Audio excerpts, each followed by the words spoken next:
Hi, and welcome to the next episode of Belly to Belly. And today we're going to focus on SelectUSA 2022 preparation. And we're joined by great friend Mark Sullivan from the Massachusetts Office of Trade and Investment. Welcome, Mark. Good morning, Bill. How are you today? Fantastic. Absolutely fantastic. And excited about SelectUSA and all the opportunities.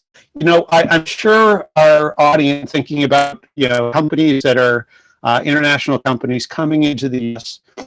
Many have heard of Boston and know about some of the great strengths of Boston, but probably don't know a lot about your office and certainly covering the whole state.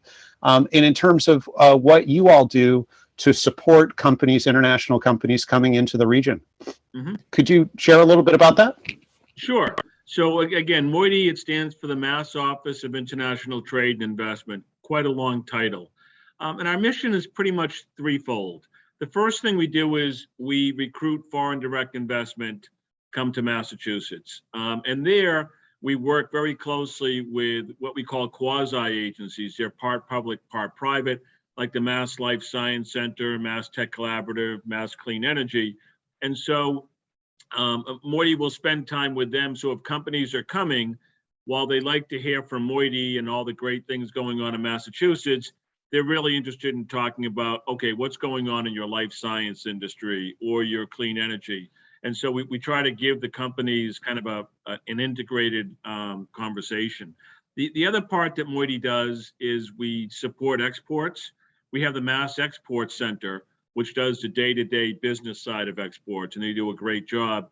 We do more of help promoting the exports, and that's primarily done through the STEP grant offered by the Small Business Administration. You've probably heard of it, the State Trade Expansion Program.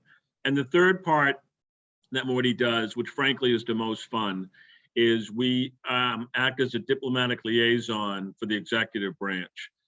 We have 60 consulates here. Well, let's call it a 60-member diplomatic corps that consists of professional, career diplomats, honorary consul generals, and then several countries will have just innovative consuls that are here as well. So that's pretty much the trifold mission of MOITI. Well, it sounds for the international companies, specifically ones coming into Massachusetts, the idea that you can help really make all those great connections in terms of the specific infrastructure within Massachusetts in their industry and help with getting them set up. And then obviously the connection to the consulates also creates an interesting bridge to help support the companies. So, thinking about SelectUSA, why is that event particularly important to MOITI in terms of connecting with international companies? I think that SelectUSA really provides such a unique experience for international companies considering investing in the U.S.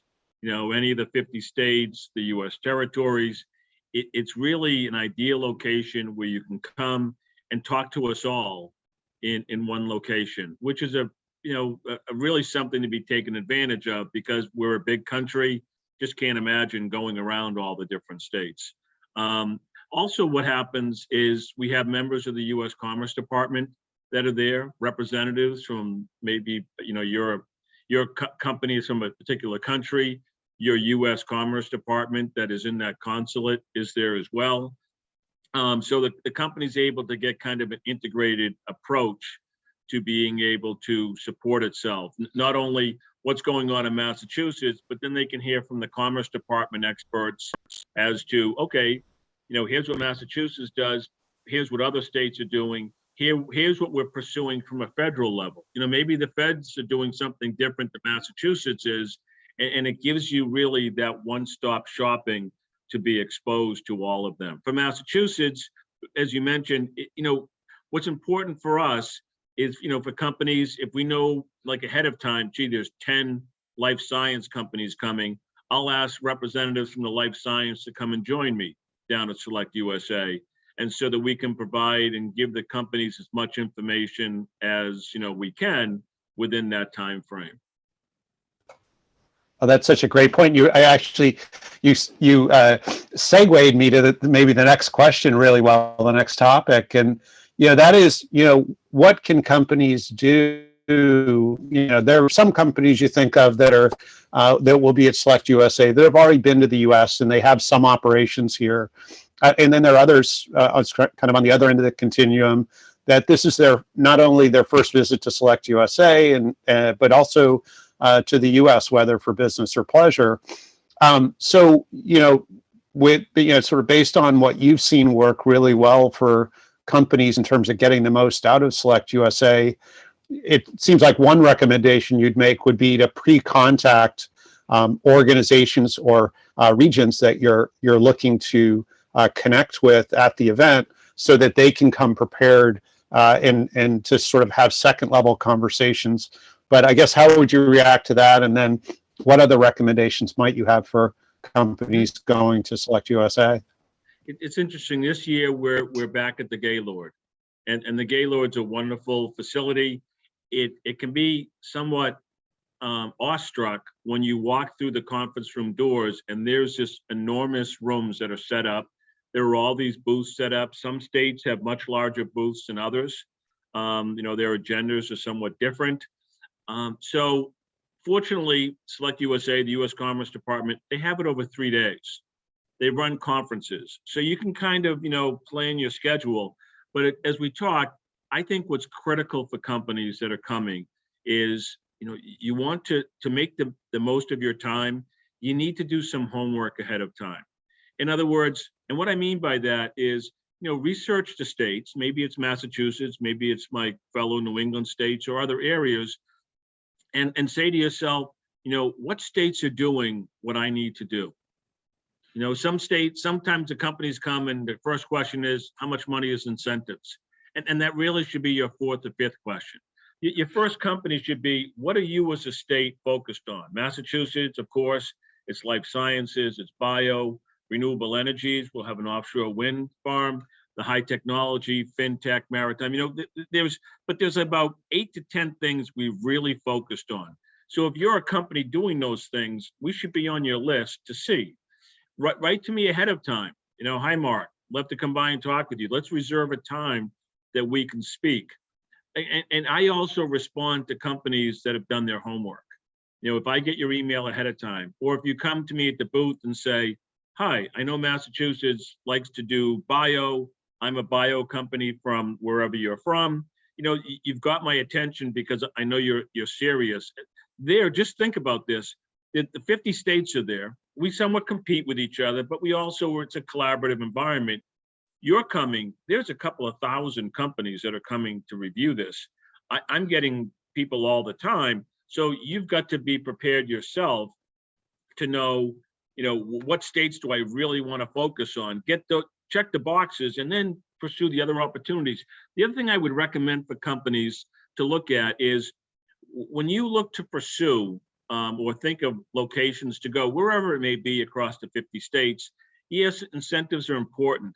But really, you should be looking at what state's doing what you want to do. Is the innovation there? Are your customers there? Are your competitors there? Are your suppliers there? The other thing too is the soft landing. For instance, if I'm a company, coming from a certain country, is where Massachusetts, do they have a diaspora group that comes from where I am? Let's just say I'm Brazil. Massachusetts, large Brazilian community. I can come to Massachusetts, I'm going to feel at home. I'm going to have a workforce that's going to be able to speak the same languages. Probably just as important, if I'm sending employees and their families there to get this company up and running, are they going to feel at home? It's the whole traveling spouse or partner to make sure they're comfortable, because when you come to invest wherever you go globally, you're not just investing on, I'm going to make a widget. You're really committing yourself and your company a lot of time, a lot of money. And so you need to make sure that you're kind of looking soft landing as well as the business aspects of it, and making sure that state's able to support what it is you'd like to do. I love everything you said, and getting that I think really resonated for me was, talking about the incentives, maybe being a little bit further down on the list. We often will say to companies that, incentives are temporary, revenue is permanent. So going where customers are, going where your cash flow is, and how you're going to sustain your business. Again, not to ignore incentives, but they can't be the top priority, because no state is funding you forever. Right, very much so. That again, they can help you. Every state can be competitive with, depending on what you're coming with. The other thing that's really critical, and this gets back to, going to a state that does the things you want to do, you want to make, you want to sell, is the innovation aspect of it. I often wonder, the guy that made saddles for horses, the man or woman that made saddles for horses, when they saw their first, automated car drive by, did they look and say, I'm out of business? Like what's coming up? And you can go to a place for incentives, and if you're the only one there, you're going to miss out on the innovation. You need to be in an environment, whether it's Massachusetts, New England, wherever it may be, but your expertise, you want to have your competitors and suppliers there so that what's coming down the road that, from a global perspective, that I need to be aware of, because I could be out of business in a year, just like the horse and buggies are now. Well, we hope this is the case for sure, but thankfully there are still saddles, though. So now this has been wonderful, Mark, and I think the real goal here is that companies listening take advantage of connecting with these great resources before the event. As Mark said, he's been getting contact. He's very open to hearing from you. So we'll put Mark's contact info and all the information on MOITI in the description, and certainly invite you to like and subscribe to our show here. But Mark, thank you so much for taking the time, and I wait to see you in June at SelectUSA. Yeah, I'm looking forward to seeing you and the team there as well, Bill. Thank you very much.